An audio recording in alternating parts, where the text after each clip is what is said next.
Welcome to the Chairman's Podcast. I hope wherever you're listening from, you can put yourself at the foot of my chair and hear some stories by the crackling fire. Come relax every Monday morning as I release a new chapter from one of my novels. My hope is for you to find yourself entering into new worlds beyond your imagination. So sit back and warm yourself by the fire as I begin. This is Book 1, Tauno, Medric, and the Dragon's Will. Chapter 5, Dragon's Will. This could be my cabin. Walking inside my brightly lit room, I take a deep breath as I talk to myself. Shutting the door, I see behind it a dark bag. Overflowing with clothes from my house back in Hawesville, it's clear these people want me to stay. Grabbing the bag, I place it on my bed and walk to the window. Creasing the sky, the early sun now rises beyond the clouds. Warmth casting down through paned glass fills the room with a stale heat. Turning to the back door, I pry it open and let the lakeside breeze blow inside. Rustling leaves and crashing waves stir up the silence as I look to an organized bookshelf beside me. Holding collections of literature, I scan their titles and find none familiar. Grabbing one from the shelf, I study its cover, reading upon its spine, bearing the basics, written by Melman Barrock. I sit upon a chair in the corner and begin. Turning the page, it starts off with an in-depth explanation of the Dragon Will classes. Listing the classes and its users' potential power, I read on about the specialties each class holds. The Dragon Scale, which was not previously explained to me, now reiterated quite clearly. Users of this class have the potential skill to shapeshift into one's desired form. With the God's restrictions, the desired form may take a user years to master. One cannot shapeshift into a creature or beast without previous physical contact with such life form. A user is also unable to take the form of another human being, for the gods restricted the limits of a soul. No person can take the place of another. As well as taking the form of a creature or beast, the user must train in that form to unleash its full potential. The beginning states of a form may hinder the user's intelligence and/or physical mobility for a brief time period between early transformations. This effect may even last after the user has returned to their original state. The time seemed to move swiftly as I passed further into the book before me, searching through every page for more knowledge on this ever-growing world I've stepped foot into.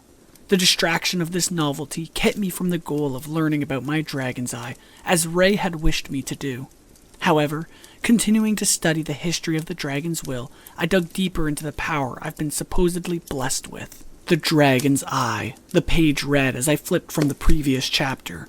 The power I wield began to be explained thoroughly as I read each passage. The power of my Dragon's Eye resides in the form of predictions I make. Listed before me were the very options. Predictions through people, a form of predictions in which focusing upon a person may reveal pieces of their future or past as a conscious image. Secondly, predictions through objects. This basis of predictions is much simpler to obtain and control. A user must simply make physical contact with an object and its future or past placements and forms may be revealed. However, this practice is not always accurate or beneficial. Lastly, the form of predictions through dreams. As the hardest form of predictions to control, many Dragon Eye users forsake this ability if blessed with it. A Dragon's Eye can only wield one of the three forms of predictions, although manipulation of these forms is achievable. For the dream predictions, one cannot easily control their foresight. Upon deep slumber, one may potentially foresee the world beyond them, or even past events. This form is inaccurate, as it cannot purposefully pinpoint a single object or person within the user's deep subconscious sleep. That is why most Dragon Eye users of the dream prediction forsake it and devote their time to the studies of the dragon's soul. A method of predicting the future was bestowed upon me, a method so difficult some forsake it. Now as the novice Dragon's Will I am, the knowledge and understanding of my own class is meant to benefit me as I grow. Thinking back over the dreams or nightmares I've witnessed within my deepest sleeps, I recall much of them taking form in reality. As a Dragon's Eye, controlling this blessing may not only bring peace to my weary mind, but also to the people of this academy. I say to myself as I bring my knees to my chest. Ideas of peace fill me with joy as dark shadows of growing clouds fall on the once vibrant room. The unease of night and darkness have plagued my mind since the heinous nightmares of the attack on Hawesville. Trembling within the shadows of my room, I study the words before me as distant voices fade. This fear has grown, yet the balance of light keeps it at bay. For the dragon's will seems to have ignited a flame within me, and desiring a great power has taken hold. Learning of the blessings given by the gods loosens the hardened grip of fear. Now I am among people who share my same desire, and together we can train and grow. Tauno! Ray's voice suddenly calls from outside my cabin door. I'm sorry to disturb you, but it's almost lunch. The door slowly opened, and Ray's head peeked around it. I see you're actually reading. I am, and it's been more helpful than you have. I say this as I stand from my chair and set the book on my bed for later. Ray grumbles as we exit the cabin. Practical training comes after you've learned the basic knowledge. As students, we spend weeks studying our class during the school year, although right now it's summer and we don't attend classes until autumn. Walking past the beach, we head to the lodge. So with my strict discipline, you'll be studying under my watch. Ray giggles to herself as she is pleased with her leadership. Who said I would be staying so long? And even if I was, it wouldn't be to read books, I say, a little annoyed. You do want to learn stuff like this, don't you? Ray reaches out her hand and touches the dark green needles upon the hanging branches of the great pine we pass by. Nasea. Her words linger softly in the air, and like a frozen breath upon the pine needles, they shimmer and turn to glass as she spoke. Then falling suddenly, they broke hard against the ground, but as fragments glimmering in the pale light, they transformed back into dark green needles broken and scattered. Reading comes first, Ray said in a proud and arrogant tone, though with a wide smile she turned from my astonished face. Reading, I grumble quietly as I walk behind her. To do this sort of stuff, I'll have to read and study for how long? I ask as we reach the lodge. Let's make it 3 days. If you put the effort in, this will be enough time to build a foundation of knowledge. Although, maybe in the evenings, Chris can take you around and show you the academy. 3 days, I continue to grumble. Being here a little longer wouldn't hurt. Turning back to the beach, the sun peeks past some clouds as its light breaks upon the water. The beauty of this academy is something to truly behold, and being welcome here would be a blessing in and of itself. All right, 3 days. Then you teach me your dragon's breath. Maybe, Ray teased. I'll be testing you during the meals over the next 3 days. Then, if you pass them, you'll be given basic lessons by Chris and I. Since the members of staff here are on break during the summer, we'll have to teach you ourselves. Ray walks with an upbeat attitude as she steps into the lodge. Sitting down on the couches which encircle the large fireplace, we wait. Though the atmosphere was relaxing, its silence and peace didn't last long. Ray had nearly begun to speak when a sudden ringing echoed throughout the lodge, and certainly the entire academy. The sound of marching feet grew loud as students made their way swiftly to food. Ray and I got ourselves to the lineup before it grew too large, for students had already begun to swarm the peaceful room. Taking our food after a short wait, we made our way to an empty table. Over on the other side of the lodge, Chris stood, holding the front door ajar for younger students who struggled inside. He smiles and waves, and is certainly coming to join us once he's made his way through the line himself. All right, Tauno, let us begin, Ray said as she toys with her food. Begin? I say, puzzled, as I began to eat.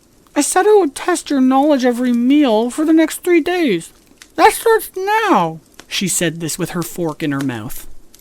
Are you serious? Can I not eat first? I complain as I look at the meal gorgeously displayed before me. Multitask, Ray grinned. Tell me about the 5 Dragonwill classes. As the meal wore on, Ray continued to pester me about the Dragon's Will and all that I had learned in the short time of being here.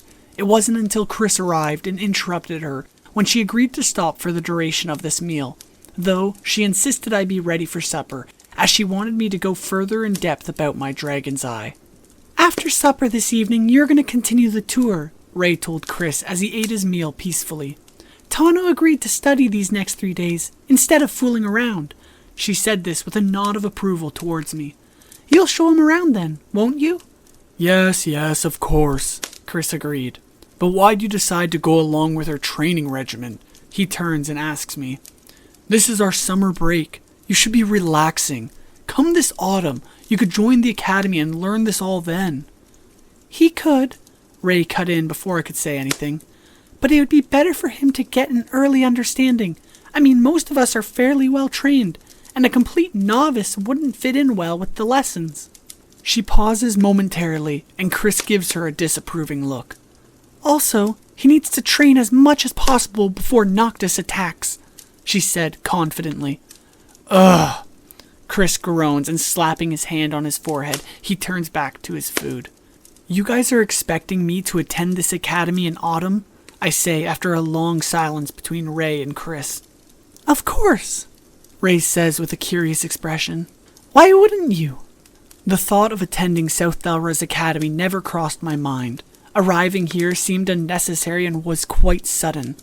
Now the thought of not only staying for the summer, but also attending lessons this autumn came with great weight. My mother still remains in Hawesville. You can't expect me to just leave her, I say, quite frustrated. You don't have to. As a student here, you're advised to remain at the academy during the school year, although during breaks you're welcome to return home, Ray answered me with a steady gaze. This academy and all others were made for the benefit of young dragon wills. But if you have no desire in expanding your skills, the academy has no hold on you. She placed her fork down and watched me carefully. So, Tauno, I've decided you'll study and learn over the course of the next 3 days. However, if you aren't interested in staying here and continuing to learn and train, you might as well leave. Pressing her words upon me, she spoke truthfully. Chris even looked up from his meal and studied Ray carefully. You're not worried about Noctis? He asked. If he leaves now, there's no hope for us, right? He said, half mocking, but also seemed serious. I know you don't really believe me, Ray said, brushing Chris's words aside. But no matter how badly I want Tauno's help, if he's not willing to put in the effort, it's just a lost cause. She crossed her arms and looked away from us. It really is up to you, Chris said, looking at me carefully. Even if you're not 100% interested yet, take some time. Do Ray's little study sessions and train with her and I for this week. Maybe by then you'll find that hidden desire inside you. The more I learned here and the longer I stayed, a desire within me for this power grew like a flickering flame inside my heart. So taking the next 3 days as a challenge to grow, I put my mind to work as I studied the collection of books within my cabin. Time felt as if it stopped the moment I began another book. Slowly, I passed into a world of paper and ink. Tiring words fell slowly through my exhausted mind. Come time for breaks, I misjudged them as a time of rest. For Ray swiftly turned that into more grueling work. Her tests of my knowledge grew harsher with every meal, laughing cruelly at every mistaken answer and pestering me to focus harder on the so-called blessing of knowledge. The true blessed breaks came when Chris took me around the academy after supper. He would entertain me with the great heritage of each landmark and building. Keeping things as relaxed as possible, we stopped along the lakeside every so often for a casual swim. Ray, however, didn't join us for the tours these past 2 days. After the second day of studying and relaxing tours, I had returned to my cabin late in the evening for some before-bed reading, only to find out the books which were now scattered about the cabin had all been thoroughly read through.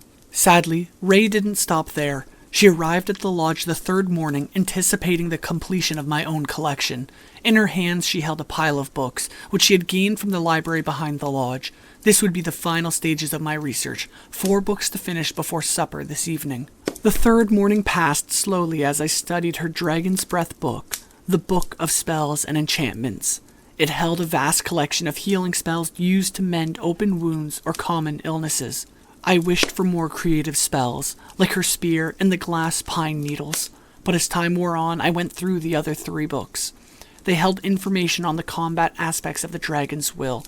However, it only plainly described the magic of one's dragon's breath. Going over combat and strategy, it taught how to advance the odds of survival in dire situations. The most common weakness for a dragon's will, no matter the class, is overestimating your abilities. This can be a crucial mistake, as the power of one's abilities is determined by their own strength. Giving too much effort to your power, you may experience painful backfires. This commonly occurs to the users of the Dragon's Breath. The blessings handed down by the gods should be used with great care. Upon training in any class, it is mandatory to attempt the basics first. The knowledge gained from the 3 days of studying seemed to overflow in my mind as I went to the lodge for supper. The last day of studying has now passed, and upon finishing Ray's test, I will be taught the true form of magic used by the dragon's will. "Tauno!" Ray called to me as I walked up to her table with my food in hand. "Are you excited?" she asked. "It's finally time for you to train your abilities, but first I have some questions." With this, she began her examination of my knowledge. Pestering me until Chris arrived, she finished off with one final question. "Since we will begin your training shortly, there's one thing I would like to know." Ray leaned in close towards me as Chris sat down. "What is your desire for your dragon's eye?" The question was not so simple to answer. Since determining the technique in which I predict the future, I had contemplated how I should use such a skill. Falling into a deep sleep in order to unfold the mysteries of time would take severe training, and as of right now, I'm still unsure of its practical use. The conclusion I decided on was merely a hypothesis. If the predictions I make occur during a deep rest, how conscious could I be during those predictions? "Daydreaming," I said aloud hesitantly. "If my predictions come when I'm asleep, could it be possible to witness the future while mentally present?" Ray sat back, stunned and silent. She had a thoughtful expression on her face as she digested my words. "You're wanting to see the future as accurately as you would while asleep, yet do it while you're awake?" She sighed heavily. "This isn't the first time someone's thought of such a technique, but it hasn't once been mastered. Such a skill is nearly impossible to use. I don't even know where to start with such a large task." Ray put her hands on her head and sat grumbling to herself as she contemplated what to do. Chris, however, seemed satisfied with my proposal. "Honestly, every dragon's will sets a goal they deem unreachable. But that's what pushes us, isn't it, Ray?" She hardly listened as Chris spoke. "You're trying to recreate the long-lost magic of the Versnaroa, aren't you?" At the name Versnaroa, Ray's ears perked up. "Yes, but that goal isn't impossible. Their magic can be used. Tauno is wanting to wield a power no one has yet accomplished," Ray argued. "Well, there's no harm in trying," Chris retorted. "Start with the basics, like we always do, and go from there." "Fine, the basics," Ray said in agreement. "However, once we begin that, you'll understand the difficulty of your goal," she continued as she turned to me. "I have an idea as to where we should train your dragon's eye." Ray looked at Chris with a cold scowl. "You're not allowed to come." "What? But I wanted to witness this up-and-coming great warrior." Chris's arms motioned sarcastically to my hunched-over physique. "Well, you can join him during the Dragon Soul training, but for now, I'd like to oversee his progress alone," Ray said sternly. "You're taking him to your secret hideout," Chris laughed to himself. "It's not a hideout," Ray crossed her arms. "It's my own private training ground, and I'd like to keep it that way. However, Tauno may find it easier to begin his training alone, so if you don't mind, that is what we will do." So that evening, Chris and I relaxed while Ray prepared herself for tomorrow's training. We intend on going to her special location after breakfast. As she explained to me, her goals were to help me understand the basics of my dream predictions as well as my desired daydream. However, with an excited attitude, she told of the summer festival tomorrow evening, which she intends on attending. Therefore, our training will end early tomorrow, before the festival which starts after dinner. Even Chris couldn't help emphatically share about the experience. As a newcomer, this festival, which they referred to as the Summer's Oakum, would be a great occasion for me to see the potential of the dragon's will. End of Chapter 5. Thank you for listening, and come back next week for Chapter 6, Dark Dreams.